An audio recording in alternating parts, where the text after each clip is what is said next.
திராட்சப்பழத்தோட்ட ஊழியங்கள் கர்த்தரருளின ஊழியங்கள் திராட்சப்பழத்தோட்ட ஊழியங்கள் கர்த்தரருளின ஊழியங்கள் அவரில் நிலைத்திருந்து கனி கொடுப்போம் கர்த்தர் வாய்க்க செய்வார் அவரில் நிலைத்திருந்து கனி கொடுப்போம் கர்த்தர் வாய்க்க செய்வார் துதி உமக்கே துதி உமக்கே துதி உமக்கே என்றுமே என்றும் துதி உமக்கே துதி உமக்கே துதி உமக்கே என்றுமே என்றும் துதி உமக்கே என்றுமே என்றும் துதி உமக்கே என்றுமே.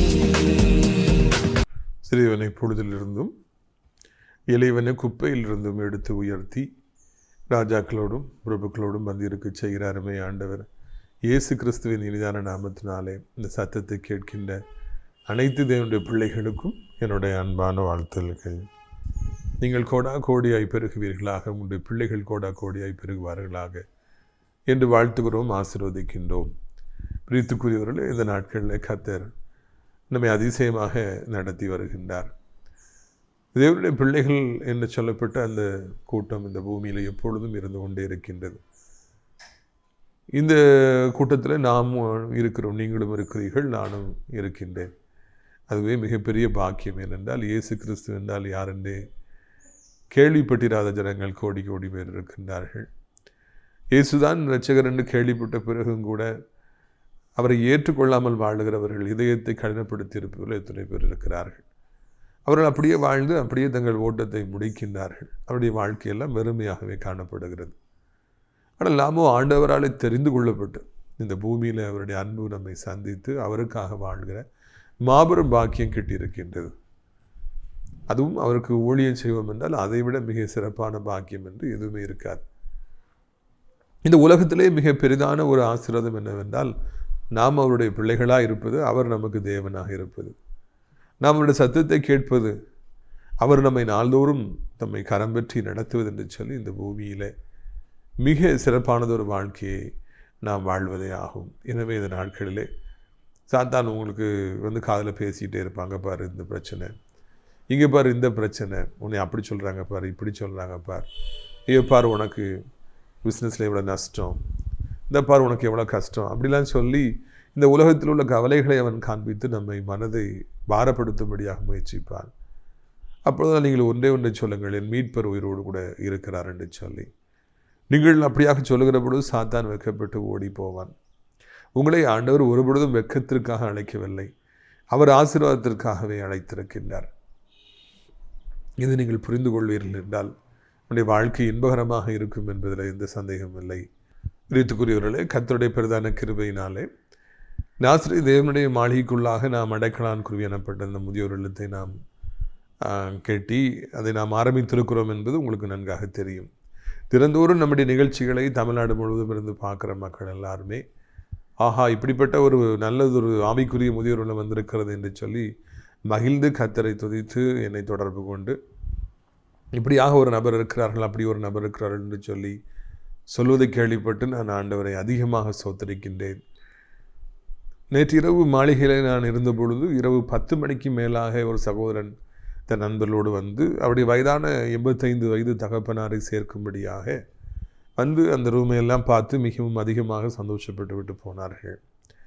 பாருங்கள், இரவு 10 மணிக்கு கூட தன் தகப்பனை எங்கே கொண்டு விடுவது என்று சொல்லி தெரியாதபடிக்கு அவர் தவிக்கின்றார். அவர் காரை எடுத்துக்கொண்டு தன் தகப்பனை அழைத்து கொண்டு ஒவ்வொரு இடமாக வருகின்றார். அங்கே அவருக்கு திருப்தியாக இல்லை. பாருங்கள், இந்த நாட்களில் அவருடைய தாயார் இறந்து விட்டார்கள், அவருடைய தகப்பன் 85 வயது ஆகிறது, அவர்களை கவனிப்பதற்கு ஆள் இல்லை. இவர் இன்னொரு ஊரில் கடை வைத்திருக்கின்றார். எனவே இதுதான் சரியான இடம் என்று சொல்லி அவர் தேர்வு செய்கின்றார். இப்படியாக அநேகர் தங்கள் தகப்பன் தாயை எந்த ஒரு சிறப்பான இடத்துல கொண்டு போய் விடுவது எனப்பட்ட ஒரு கேள்வி எழும்புகிற பொழுது அது நிச்சயமாக ஆசிரியத்து அடைக்கலான் குருவியை இல்லமாகத்தான் இருக்கும் என்பதில் சந்தேகமே இல்லை.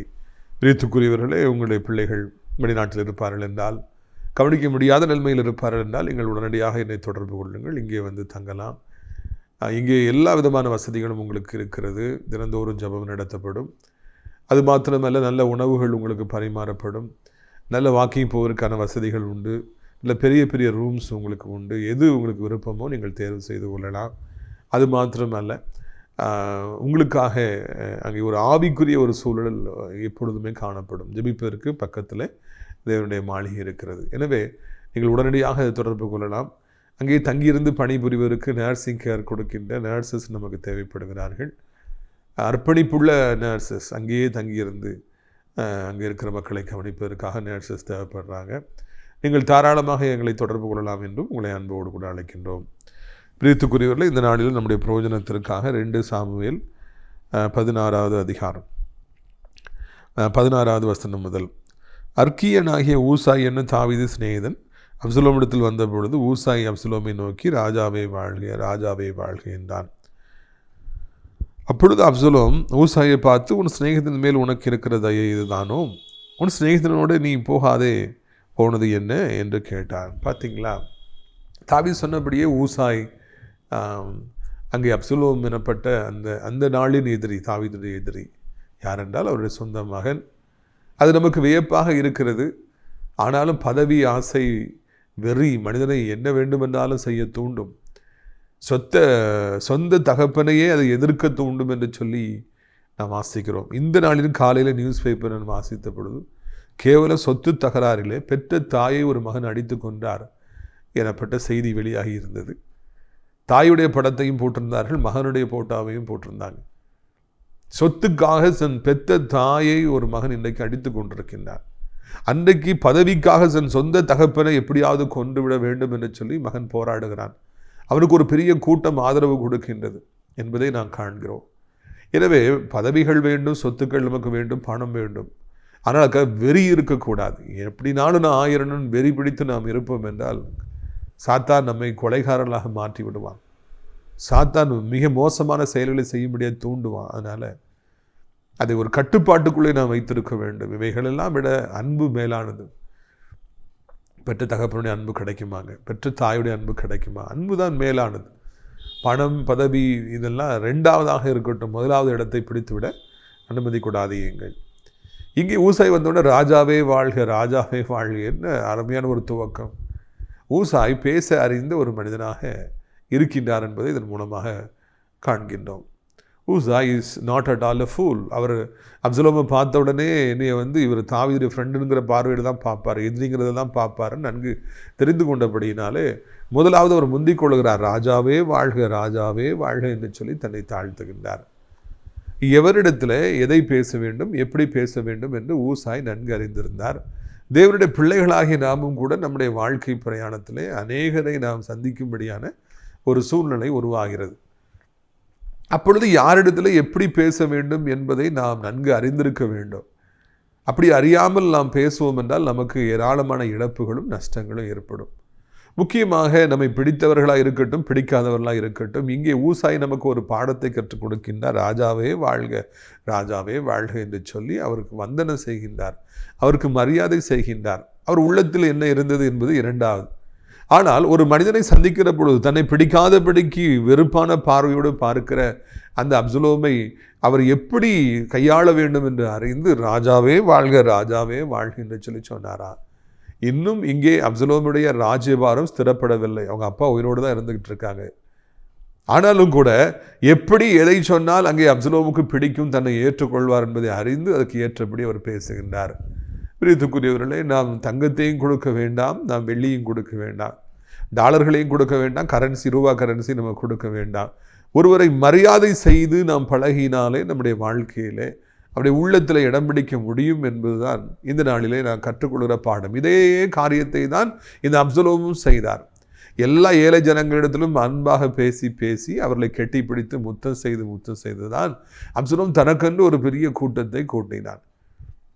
அவரும் பணம் செலவழிக்கல, வெறும் வார்த்தையினாலே, அன்பான வார்த்தைகளினாலே, கனிவான வார்த்தைகளினாலே, அன்பான முத்தங்களினாலே அநேக ஜனங்களுடைய உள்ளத்தை தன் பக்கமாக அவர் திருப்பிக் கொண்டார்.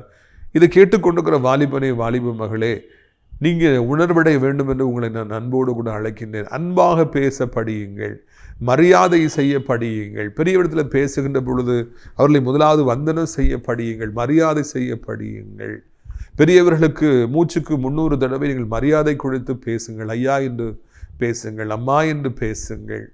பெரியவர்கள் ஐயா என்று அழைப்பது நமக்கு கேவலமான காரியம் அல்ல, அது தகுதியாக இருக்கிறது. அவருடைய வயதுக்கு உரிய மரியாதை கொடுக்கப்பட வேண்டும். அம்மா என்று சொல்லி அழைக்கிற பொழுது நாம் அவர்களை மதிக்கின்றோம் என்பதற்கான வார்த்தை தான் அம்மா என்று சொல்லி மரியாதையாக அழைப்பது. நீங்கள் அப்படியாக அழைக்கின்ற பொழுது அவர்களை சந்தோஷப்படுத்தும். அவர்கள் ஒருவேளை தவறானபடிக்கு உங்களை குறித்து நினைத்து கொண்டிருந்தால் கூட நீங்கள் அப்படியாக அழைக்கின்ற பொழுது அந்த எண்ணங்கள் அழிக்கப்பட்டு போகும். அவர்கள் உங்களை அதிகமாக நேசிப்பார்கள்.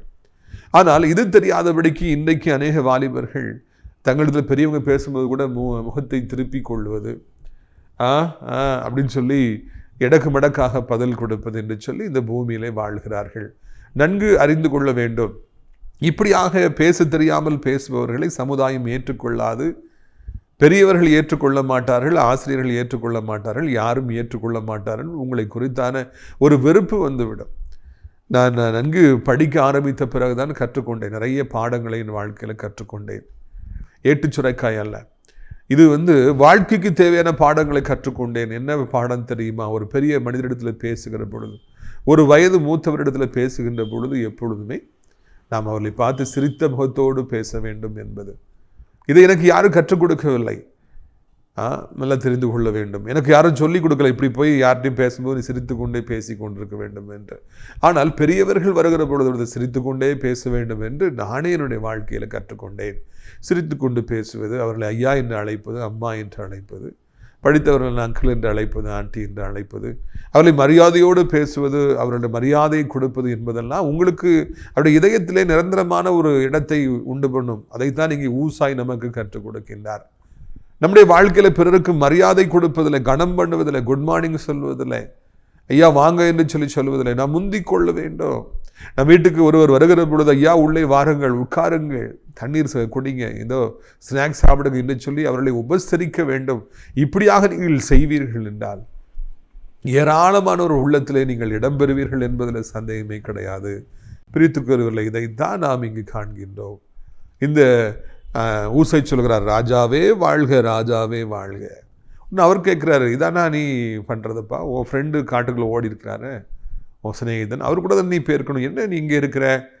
அந்த வந்தனத்தை, அந்த மரியாதையை அப்சலோம் அவர் ஏராளமானபடிக்கு அறிவுடையவனாக இருந்தபடியினாலே நம்பாதபடிக்கு நீ ஏன் அங்கே உன் ஃப்ரெண்டு கூட போகல, இங்கேயே என் கூட நீ வரணும்னு சொல்லி நினைக்கிறேன்னு சொல்லி ஒரு கேள்வியை அவர் இங்கே எழுப்புகின்றார். மனதிற்குள்ளாக அப்சலோமுக்கு சந்தோஷமாக இருந்திருக்கும். தாவீது கூட இவன் போகவில்லை, என்னை தேடிதான் வந்திருக்கிறான், என்னை ராஜாவே ராஜாவே வாழ்க என்று சொல்லுகிறான் என்று சொல்லி சந்தோஷமாக இருந்திருக்கும். ஆனால் வெளிப்புறத்திலே அவர் ஒரு கேள்வி கேட்கிறார், ஏன் உன் ஃப்ரெண்டு கூட போகல? அவர் தானே உன் ஃப்ரெண்டு, தாவீது தானே, அவர் கூட நீ பேர்க்கணும், இதான் உன் ஃப்ரெண்டுக்கு காராட்டுற தயையா? நீ என்கிட்ட வந்திருக்கிய என்ன என்று சொல்லி அவங்க ஒரு கேள்வியை கேட்பதை காண்கின்றோம். பிரியத்துக்குரியவர்களே, உள்ளத்தில் ஒன்று, வாயிலே ஒன்று. இதைத்தான் அப்சலோமுடைய வாழ்க்கையிலே நாம் எப்பொழுதுமே காண்கின்றோம். இன்னொன்று, அந்த காரணத்தை அவர் தெரிந்து கொள்ள விரும்பினபடியினாலே தான் இந்த கேள்வி அவர் கேட்டார் என்று சொல்லி நாம் இந்த இடத்துல நாம் புரிந்து கொள்கிறோம். கேள்விகள் கேட்கின்ற பொழுதுதான் ஒரு தெளிவு பிறக்கின்றது. கேள்விகள் கேட்கின்ற பொழுதுதான் இந்த உலகத்தில் எத்தனையோ கண்டுபிடிப்புகள் வந்தன என்பது உங்களுக்கு தெரியும். ஐசக் நியூட்டன் தன் தாத்தாவோடு கூட ஒரு ஆப்பிள் ஆர்ச்சர்டு, ஆப்பிள் தோட்டத்துக்கு போகும் பொழுது தாத்தா கையை பிடிச்சி கூப்பிட்டு போகிறாங்க, ஒரு ஆப்பிள் பழம் டமாலும் கீழே விழுந்துருது பழுத்தபடியினால. அப்போ அவர் கேட்குறாரு, அந்த ஆப்பிள் பழம் மேலே இருக்க வேண்டியதானே, எதுக்கு கீழே விழுது தாத்தா அப்படின்னு சொல்லி கேட்குறாரு. தாத்தாவுக்கு பதில் சொல்ல தெரியலை. அந்த சிறுவனாகிய அந்த ஐசக் நியூட்டன் அதை யோசித்து பார்த்து தான் கிராவிட்டி ஃபோர்ஸ், புவியீர்ப்பு விசை என்பதை அவர் கண்டுபிடித்தார். பிரியத்துக்குரியவர்கள், எத்தனையோ பேர் கேள்வியில் கேட்டதுனால தான் இன்றைக்கி வாழ்க்கையில் உயர்ந்த அடைக்கலத்தில் வந்திருக்காங்க. நாமும் கூட ஆண்டவருடைய பிள்ளைகளாய் காணப்படுகிற பொழுது மனுஷங்கிட்ட கேள்வி கேட்பதை விட கர்த்தரிடத்தில் நாம் கேள்வியில் எழுப்பணும். அப்பா எனக்கு சொல்லித்தாங்கப்பா, தெரியல, எதுக்காக இந்த இழப்பு எனக்கு வந்திருக்குது, எதுக்காக இந்த போராட்டம் வந்திருக்குது, இந்த சகோதரனுக்கு நான் ஜெபிக்க போகிறேன், எதுக்காக அவங்க குடும்பத்தில் பிரச்சனை, எனக்கு சொல்லித்தாருங்க, நீங்கள் சொன்னீங்கன்னா நாங்கள் அதை சரிப்படுத்தி கொள்வோம், அப்பொழுது எல்லாம் சுகமாக இருக்குமே அப்பா என்று ஊழியக்காரர்கள் ஜெபிக்க வேண்டும். நீங்கள் உங்கள் பிள்ளைக்காய் ஜெபிக்கிற பொழுது, வியாதிப்பட்டிருக்கிற பொழுது கர்த்தரிடத்தில் அதை கேட்க வேண்டும். எனக்கு சொல்லித்தாங்க, யார் செய்த தப்பு, யார் செய்த பாவம், நாங்கள் சரிப்படுத்தி கொள்வோம் யா என்று சொல்லி நீங்கள் கேட்பீங்கன்னா கர்த்தர் சொல்லுவாங்க. வியாதியை சுகமாக்கும், வியாதியை சுகமாக்கும், பிரச்சனையை தீர்த்தரலும், பிரச்சனையை தீர்த்தரலும், கடன் பாரத்தை நீக்கும், கடன் பாரத்தை நீக்கும், இந்த வேலை எப்படியாவது தாரு, திருமண காரியம் எப்படியாவது வாய்க்கட்டும், குழந்தை பாக்கியம் எப்படியாவது கிடைக்கட்டும் என்று பொறுமையை பொதுவனே நாம் ஜெபிக்காதபடி அதோடு கூட என்ன காரணம்ப்பா, ஏதோ தடை இருக்குதா, எனக்கு சொல்லித்தாருங்க ஐயா என்று நீங்கள் ஆண்டவர்கிட்ட கேட்பீங்கன்னா அவர் சொல்லுவார். நீங்கள் திருத்திக் கொள்கிற பொழுது உடனடியாக வாசல்கள் திறக்கும். எனவே நம்முடைய வாழ்விலே நம்ம ஆண்டவரிடத்தில் நாம் எல்லாவற்றையும் கேட்டு நான் தெரிந்து கொள்வது என்பது மிகவும் சிறப்பானதாக இருக்கும். கண்களை மூடிக்கொண்டு நாம் ஓட்டத்தை ஓடுவோம் என்றால் நம்முடைய வாழ்க்கையிலே நாம் முட்டி கீழே விழுந்து விடுவோம். கண்கள் நமக்கு திறந்திருக்கும் என்றால் நாம் மிக விரைவாக ஓட முடியும். அதுபோல் இருட்டிலே நாம் பிரயாணம் பண்ணுவோம் என்றால் ஒரு 5 அடி கூட நம்ம போக முடியாது, 1 அடி கூட நம்ம போக முடியாது. வெளிச்சம் இருக்கும் என்றால், லைட் அடித்து கொண்டு போவோம் என்றால் எவ்வளவு தூரம் வேண்டும் என்றாலும் பிரயாணம் பண்ணிவிடலாம். வேதமே வெளிச்சம், உடைய வசனம் என் பாதைக்கு தீபமாய் இருக்கிறது என்று பக்தன் சொல்லுகிறார். நாம் இந்த பைபிள் எடுத்து வாசிக்கிற பொழுது இருளாயிருக்கிற நமக்கு, எங்கும் நெருக்கமாய் காணப்படுற நமக்கு ஒரு வெளிச்சம் உண்டாகிறது என்பதில் சந்தேகமே இல்லை. அப்படி கேட்ட உடனே அவர் என்ன சொல்கிறார் பாருங்க. 2 சாமுவேல் 16ஆம் அதிகாரம் 18ஆம் வசனம். ஊசாய் அப்சலோமை நோக்கி, அப்படி அல்ல, கர்த்தரும் இந்த ஜனங்களும் இஸ்ரவேல் மனுஷர் அனைவரும் தெரிந்து கொள்கிறவரையே நான் சேர்ந்து அவரோடு கூட இருப்பேன். அதுவும் இல்லாமல் நான் யாரிடத்தில் சேவிப்பேன்? அவருடைய குமாரனிடத்தில் அல்லவா? நம்முடைய தகப்பனிடத்தில் எப்படி சேவித்தேனோ அப்படியே உம்மிடத்திலும் சேவிப்பேன் என்றான். பார்த்தீங்களா? உடனே அவர் சொல்கிறாரு, அப்படி இல்லை, நீங்கள் சொல்லக்கூடாது ராஜா. இஸ்ரவேல் ஜனங்கள் எல்லாரும் சேர்ந்து யாரை ராஜாவாக தெரிந்துக்கிட்டாங்களோ, கர்த்தர் யாரை ராஜாவாக தெரிந்துக்கிட்டாரோ அவங்கள தான் நான் சேவிப்பேன். நீங்கள் தாவீதை சேவிக்கலன்னு நீங்கள் நினைக்கக்கூடாது. நான் கர்த்தரால் தெரிந்து கொள்ளப்பட்டவர் தான் நான் சேவிப்பேன். அவரை அங்கே புகழ்கின்றார், புகழ்ச்சியாக சொல்லுகின்றார்.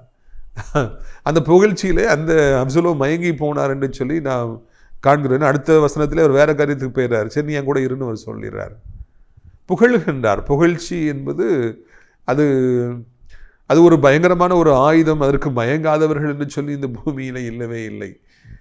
புகழ்ச்சிக்காக இன்றைக்கு ஜனங்கள் எல்லாம் துடித்து கொண்டிருக்கிறார்கள். தன்னை யாராவது புகழ மாட்டார்களா, பாராட்ட மாட்டார்களா என்று சொல்லி ஜனங்கள் ரொம்ப தவிக்கிறாங்க, எதிர்பார்க்குறாங்க. அக்னாலஜ்மெண்ட்டை எதிர்பார்க்குறாங்க, புகழ்ச்சி எதிர்பார்க்குறாங்க. மேடைகளில் பெரியவர்கள்லாம் உட்கார்ந்துருக்கிற பொழுது அவர்களை அருமை பெருமைகளை புகழ்ந்து பேசுகின்றார்கள். ஒருவருக்கு ஒரு முக்கியமான ஃபங்க்ஷன் நடக்கிறது என்றால் புகழ்ந்து தள்ளுகிறார்கள். புகழ்ந்து தள்ளுகிற பொழுது நாம் மிகவும் கவனமாக இருக்க வேண்டும். புகழ்ந்து ஒருத்தர் பேசுகிற பொழுது அது உண்மையான புகழ்ச்சி தானா? தமிழ் இலக்கணத்தில் வஞ்சக புகழ்ச்சி என்று இருக்கிறது. அப்படி அல்ல, அது இருக்குது. ஆனால் நம்ம இன்னைக்கு அதை பற்றி பேசவில்லை. புகழ்ந்து பேசுகிறவர்கள் உண்மையிலேயே நம்மை புகழ்ந்து பேசுகிறார்களா, இல்லாவிட்டால் நம்மிடத்தில் ஏதாவது பெற்றுக்கொள்ள வேண்டும், நம்முடைய மனதில் இடம் பிடிக்க வேண்டும் என்று நம்மை பொய்யாக புகழ்கின்றார்களா? அவருடைய நோக்கம் என்ன என்பதை நாம் கண்டுபிடிப்பதற்கான ஆற்றலை படைத்திருக்க வேண்டும். இங்கே தன்னை எதற்காக இந்த அர்க்கினியான ஆகிய ஊசாய் புகழ்ந்து பேசுகின்றார் என்று அப்சலோம் அறியாமல் போனார். உண்மையிலே அது ஒரு பொய். உண்மையிலே அவர் எதற்காக அப்படி பேசுகிறாருன்னா, எப்படியாவது இங்கே இருந்து கொண்டு தாவீதுக்கு உதவி செய்ய வேண்டும், அப்படிப்பட்ட நோக்கத்தில் தான் அவர் புகழ்கிறார். இந்த நாட்களில் எல்லாரும் புகழ்ந்து பேசுனாங்க. புகழ்ந்து பேசுகிற பொழுது அந்த புகழ்ச்சியில் அநேகர் விழுந்து போகிறாங்க. நான் ஒரு சமயம் ஊழியத்தில் ஒரு மனிதனை புதிதாக நான் சந்தித்தேன். அவர் நம்ம ஊழியங்களுக்கு வர ஆரம்பித்தார், பேச ஆரம்பித்தார். அப்பொழுது எனக்கு நன்றாக ஞாபகம் இருக்கிறது. அடிக்கடி ஃபோன் பண்ணுவார். ஃபோன் பண்ணி என்னை ரொம்ப புகழ்ந்து பேசுவார். நேற்று மீட்டிங் ரொம்ப நல்லா இருந்துச்சு பிரதர், நீங்கள் நல்லா பேசுனீங்க, நீங்கள் உங்கள்கிட்ட எவ்வளோ வல்லமை இருக்குது, நான் உங்களை மாதிரிலாம் அப்படி பார்த்ததே இல்லை, வேறு ஊழியர்கள்லாம் பாருங்கள் அப்படி இருக்குது இப்படி இருக்கும்பார். முதல்ல அது அவர் பேசும்போது எனக்கு கொஞ்சம் சந்தோஷமாக இருந்தது. அப்படியே பிரதர் நான் கேட்டுக்கொண்டேன். தொடர்ந்து அவர் என்னை புகழ்ந்து பேசினார். ஒரு நாள் இரவு நான் ஜெபிக்க போனேன். அப்பொழுது அவனுடைய பிரசனத்தை என்னால் காண முடியல. நான் அப்படி ஜோமணி பார்க்குறேன். வெறுமையான ஜெபம் என்று நான் புரிந்து கொண்டேன். ஏனென்றால் என்னுடைய ஜெபத்தில் கர்த்தருடைய பிரசனத்தை என்னாலே உணர முடியவில்லை. நான் யோசித்து பார்க்குறேன், எனக்கு எதுவும் தப்பு பண்ணிட்டோமா, ஏன் ஆண்டவருடைய பிரசனத்தை உணர முடியலன்னு சொல்லிட்டு. அப்பொழுது நான் ஆண்டவரிடத்தில் கேட்டேன். இந்த நாட்களில் நான் முதல்ல பார்த்தீங்களா, இதனால ஆண்டவர்கிட்ட கேட்கணும்னு சொல்லிட்டு நான் கேட்டேன், எதுக்குப்பா எனக்கு அப்படி பிரசனத்தை உணர முடியல, எனிதிங் ராங் வித் மீ, ஏன்ட்ட ஏதாவது தவறு இருக்குன்னா நீங்கள் சொல்லுங்கள் அப்படின்னு சொல்லி நான் ஆண்டவர்கிட்ட கேட்டேன். அப்போ தான் அந்த ஆண்டவர் அதை ஞாபகப்படுத்தினார். அந்த மனிதனுடைய புகழ்ச்சியில் ஒருவேளை நீ மயங்குகிறாயா, அவர் உன்னை புகழ்ந்து பேசுறதுனால உனக்கு சந்தோஷமாக இருக்குதா என்று அவர் கேட்டார். அப்பொழுது நான் அதை புரிந்து கொண்டேன், கர்த்தர் அதை விரும்பவில்லை என்று சொல்லி. அண்டையிலிருந்து அந்த மனிதன் புகழ ஆரம்பிக்கும் போது உடனே வேறு கதைகளை நான் பேசி விடுவேன். அதை காதுக்குள்ளேயே நான் போக விட மாட்டேன். அப்படி டிஸ்டன்ஸில் வைக்க ஆரம்பித்தேன். கொஞ்ச நாட்கள்லேயே அவர் என்னை விட்டு விலகி போய் நீ எப்படி புகழ்ந்தாரோ அப்படி என்னை கேவலமாக பேசினார். இன்றைக்கு உங்களை புகழ்ந்து பேசுகின்றவர்கள் நாளைக்கு உங்களை கேவலமாக பேசுவார்கள். இதுதான் மனிதர்களுடைய இயல்பு. மனிதனுடைய புகழ்ச்சியில் மயங்குவதற்கு அனுமதி கொடுக்கவே கொடுக்காதீங்க. வெள்ளிக்கு குகையும் பொண்ணுக்கு புடமும், மனுஷனுக்கு அவனுக்கு உண்டாகிற புகழ்ச்சியுமே சோதனை என்று சொல்லி நாம் காண்கின்றோம். புகழப்படும் பொழுது நாம் ரொம்ப கவனமாக இருக்க வேண்டும். இன்றைக்கு புகழ்கின்ற வாய் நம்மை நாளைக்கு இகழ்ந்து பேசும். இன்றைக்கு அன்பாக பேசுகின்ற உதடுகள் நாளைக்கு கேவலமாய் நம்மை பேசும். எனவே மனிதனுடைய புகழ்ச்சி நமக்கு தேவையில்லை. ஆண்டவர் நம்மை குறித்து என்ன சொல்லுகிறார் என்பதைத்தான் நாம் புரிந்து கொள்ள வேண்டும். உங்கள் தகப்பனிடத்தில் சேவித்தேன், உங்களிடத்தில் நான் சேவிப்பேன்.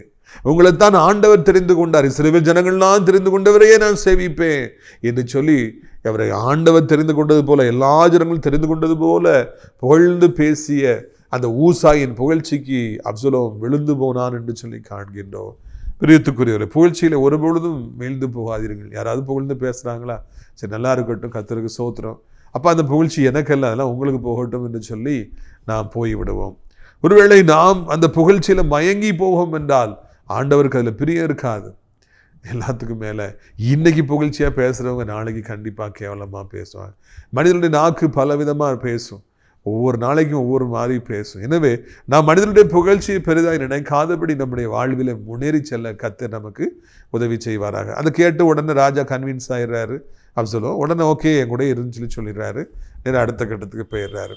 இந்த ஊசாயுடைய பணிவினாலும், இந்த ஊசாயுடைய வந்தனத்தினாலும், இந்த ஊசாயுடைய புகழ்ச்சியினாலும் அங்கே அப்சலோம் இஸ் டோட்டலி பவுல்டு, முழுவதுமாக தோற்று போனான், ஏமாந்து போனான் என்று காண்கிறோம். பிரியத்துக்குரியவர்களை, நாம் அப்படி ஏமாந்து போய்விடாதபடி கவனமாக இருக்கும்படியான பலனை ஆண்டவர் நமக்கு தருவாராக. வாலிப பிள்ளைகளே கவனமாக, வாலிப பெண்களே கவனமாக இருங்க. புகழ்வாங்க, ஐயோ நீ என்ன அழகாக இருக்க, ஐயோ நீ போட்டுக்க ட்ரெஸ் என்ன அழகாக இருக்குது, நீ நடந்து வர்றது எப்படி அழகாக இருக்குது, நீ பேசுகிறது எப்படி அழகாக இருக்குன்னு சொல்லி புகழ்வாங்க. வாலிப பிள்ளைகளே கவனமாக இருங்க. புகழ்ச்சியில் மயங்கினீங்கன்னா வாழ்க்கையை நாசமாகிவிடும். அவர்கள் உங்களை புகழ்வது எதற்காக என்றால் நன்மைக்காக அல்ல, உங்களை உண்மையிலே புகழ்ந்து பேசுவதற்காக அல்ல. அதுக்கு பின்பாக 1000 தவறான நோக்கங்கள் இருக்கும். வாழ்க்கையை அழிந்து போய்விடும் என்பதை நான் நினைவூட்டும்படியாக விரும்புகிறேன். பிரியத்துக்குரியவர்கள், நான் ஜெபிப்போமா, கண்களை மூடுவோமா. அப்பா பிதாவே, இந்த நாளுக்காக நன்றி செலுத்துகிறோம், ஸ்தோத்திரம் செலுத்துகிறோம். ஐயா, எவ்வளவு நன்மைகளை எங்களுக்கு நீங்கள் தந்திருக்கிறீங்க, செஞ்சுருக்கிறீங்க. ஒவ்வொரு நாளும் தாவீதுடைய வாழ்க்கையில் என்ன நடந்தது என்பதை கர்த்தாவே எங்களுக்கு நீங்கள் சுட்டி காண்பித்து வாரீங்க. அதற்காக உமக்கு ஸ்தோத்திரம் ஐயா. சர்வ வல்லமுடைய தேவனே உமக்கு நன்றி அப்பா, நன்றி அப்பா, நன்றி அப்பா, நன்றி அப்பா. எங்கள் பரம தகப்பனே, இது அருமையான நாளிலும் கூட ஆண்டவரை ஊசாய் மூலமாக கற்றுக் கொடுத்த பாடங்களுக்காக நன்றி செலுத்துகிறோம் ஐயா. ஆண்டவரை கெட்ட பாடங்கள், நல்ல பாடங்கள், ஆனால் முக்கியமான பாடம் மரியாதை செய்ய வேண்டும் என்பது, பிறருடைய உணர்வுகளுக்கு மதிப்பளிக்க வேண்டும் என்பது, வயதிற்கு ஏற்ற மரியாதை கொடுக்க வேண்டும், மூத்தவர்களை மதிக்க வேண்டும், மரியாதையை அழைக்க வேண்டும், பெரியவர்களை பேசும்போது சிரித்து கொண்டே நிற்க வேண்டும், அப்படி முகத்தை பார்த்து பேச வேண்டும் என்று சொல்லி எல்லாவற்றையும் கற்றுக் கொடுத்தீங்க. அதற்காக நன்றி அப்பா. கேட்ட நாங்கள் அதன்படியே சத்தியத்தின்படி வாழ எங்களுக்கு நீங்கள் உதவி செய்யுங்க. இந்த சத்தத்தை கேட்குற பிள்ளைகள் ஒருவேளை வியாதிப்பட்டு உயிருக்கு போராடி கொண்டிருப்பார்கள் என்றால், அந்த வேதனை தாங்க முடியாதபடி தவித்து கொண்டிருப்பார்கள் என்றால், கர்த்தாவே நீங்கள் அவர்களுக்கு உதவி செய்ய வேண்டும் என்று சொல்லி கெஞ்சுக்கிறோம் அப்பா.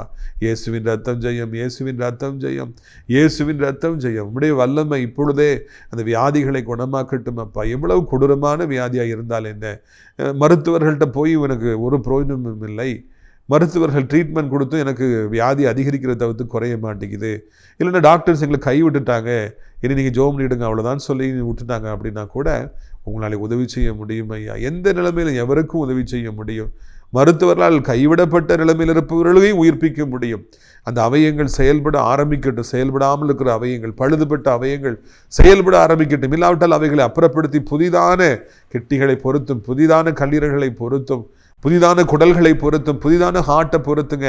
கிருமிகள் எல்லாம் மறையட்டும், நோய் தொற்று எல்லாம் மறையட்டும், இன்ஃபெக்ஷன் எல்லாம் மறையட்டும், வலிகள் வேதனைகள் மறையட்டும், கட்டிகள் மறையட்டும், புண்கள் மறையட்டும், சாப்பிட முடியாமல் இருக்கிற தன்மைகள் இயேசுவின் நாமத்தில் உடைவதாக. சாப்பாடு செல்லணும், சாப்பாடு உடம்போட சேரணும். இயேசுவின் நாமத்தில் அந்த சாப்பிட விடாதபடி தடை செய்கிற பிசாசுடைய தந்திரங்கள் ஒன்றுமில்லாமல் போகட்டும். தூங்க விடாதபடி தடை செய்கிற பிசாசுடைய அஸ்திரங்கள் உடைக்கப்படுவதாக. இரவு நல்லா தூங்கணும், செயல்படாமல் இருக்கிற அவயங்கள் செயல்பட ஆரம்பிக்கணும், சாப்பாடு செரிக்க ஆரம்பிக்கணும்.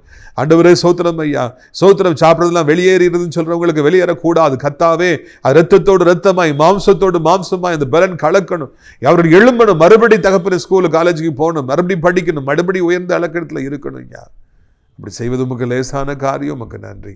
பண பிரச்சனைகள், பண போராட்டங்கள், கடன் பாரங்கள், வட்டி நெருக்குதையா, வருமானமே இல்லை, வட்டிக்கும் இத்தனை மாதம் தூரம் இவ்வளோ கட்டணும். தகப்பனை என்ன செய்வாங்க? வாலிப பிள்ளையை கஷ்டப்பட்டு படிக்க வச்சாச்சு, இப்போ வேலைக்கு போக முடியல, வேலை கிடைக்கல. 5 வருஷமாக வேலை இல்லை, 10 வருஷமாக வேலை இல்லை, 40 வயதாகிவிட்டது, 50 வயதாயிடுச்சு, வேலை இல்லை என்று சொல்லி தவிப்பவர்களுக்கு நிரந்தரமான ஆண்டவர் வருமானத்தை வாசலை திறந்து தாரும். கடனே வேண்டாம்ப்பா தகப்பனே, வருமானம் இல்லாமல் யாரால இந்த பூமியில வாழ முடியும்? கிருபையாயிரங்க, நீங்கள் படைத்த பிள்ளைகளுக்கு ஒரு வாசலை திறந்து தாருங்க. எங்கள் தரம தகப்பனே, வயதானவர்கள் கீழே விழுந்து விடாதபடி 2 கைகளால் ஏந்தி கொள்ளுங்க. எங்கள் பரம தகப்பனே, அப்படியே ராஜாவே அப்பா, வாலிபர்கள் வாலிபத்து பாவம் சிக்கி முன்ன பின்ன தெரியாதவங்ககிட்ட இன்ஸ்டாகிராம் ஃபேஸ்புக்கில் பழகி ஓடி விடாதபடி, தங்களுடைய வாழ்க்கை எதிர்காலத்தை பாழாக்கி விடாதபடி அதை காத்துக்கொள்ளுங்க ஐயா. மிகவும் கிருபையாயிரங்கப்பா. பைக்கில் வேகமாக ஓட்டுறாங்க ராஜா, தலைகுப்புற போய் விழுந்தாங்கன்னு என்னத்துக்கு ஆவாங்க? அப்பாவிகள் மேலே மூட்டி அவங்களை கொன்று தாங்களும் கொலை உண்ணப்பட்டு விடாதபடி, பெற்றோருடைய கனவுகள் நாசமாகி விடாதபடி கர்த்தர் சந்திப்பீராக. செல்ஃபோனை வாங்கித்தான், அதை வாங்கித்தான் சண்டை போட்டு அம்மாட்ட முரட்டாட்டமாக நடக்கிற பிள்ளைகளை வச்சிங்க, போதைக்கு அடிமையாக இருக்கிறவர்களை சந்திங்கப்பா. அப்படியே ஆண்டவரை இயேசுவின் நாமத்தினாலே உலகம் இருக்கிற அத்தனை நாடுகளையும் ஆசீர்வதிக்கிறோம். அமைதி, சமாதானம், சந்தோஷம் உண்டாகட்டும். இன்னொரு கொள்ளை நோய், இன்னொரு லாக்டவுன் வராதபடி காத்துக்கொள்ளுங்க. எங்கள் தாய் திரு நாடாக இந்தியாவிற்காக, தமிழ்நாட்டுக்காக ஜெபிக்கிறோம். அனைத்து மதத்தவர்களையும் ஆசீர்வதிங்க அப்பா. ஆண்டவரை அனைத்து தேவனுடைய பிள்ளைகள், ஆலயங்கள், திருச்சபைகள், பாஸ்டர்ஸ் எல்லாரையும் ஆசீர்வதிங்க. நான் திராட்சைப்பழ தோட்ட ஒளிகளை நேசிக்கிற, நாள்தோறும் நம்முடைய நிகழ்ச்சிகளை பார்க்கின்ற, ஜெபத்தினாலே காணிக்கையினாலே ஆண்டவரை தாங்குகிற நல்ல உள்ளங்கள் ஒவ்வொருவரையும் ஆசீர்வதிங்க அப்பா. முதியவர்கள் எங்களுக்கு இன்னும் தேவையப்பா. அடக்கலான் குருவியில் நிறையணும், அப்படிப்பட்ட அளவிற்கு நாலா திசைகளிலிருந்து அங்கே தங்குவதற்கு முதியவர்களை அழைத்து கொண்டு வாருங்க. நல்ல நர்சஸ் தாருங்க, நாமத்தை மகிமைப்படுத்துங்க. இரட்சகர் இயேசு மூலம் ஜெபிக்கிறோம் எங்கள் நல்ல பிதாவே, ஆமென். என் ஆத்துமாவை கர்த்தரை சோத்திரி, என் முழு உள்ளமே அவருடைய பரிசுத்த நாமத்தை சோத்திரி. என் ஆத்துமாவை கர்த்தரை சோத்திரி, அவர் செய்த சகல உபகாரங்களை ஒரு பொழுதும் மறவாதே, ஆமென். கர்த்தராகிய இயேசு கிறிஸ்துவின் கிருபையும் பிதாவாகிய தேவனுடைய அன்பும் பரிசுத்தாடி அந்யோன்ய ஐக்கியமில்லாத பிரசன்னம் உங்கள் அனைவரோடும் என்றைக்கும் சதா காலங்களிலும் நிலைத்திருப்பதாக. அல்லேலூயா. God bless you. ஆமென். மறைவிடமே ஆராதனை, உறைவிடமே உமக்கு ஆராதனை, அடைக்கலமே ஆராதனை, புகலிடமே உமக்கு ஆராதனை, ஆராதனை உமக்கு ஆராதனை, என்னை ஆதரிக்கும் இயேசுவே ஆராதனை, ஆராதனை உமக்கு ஆராதனை, என்னை நேசிக்கும் இயேசுவே ஆராதனை.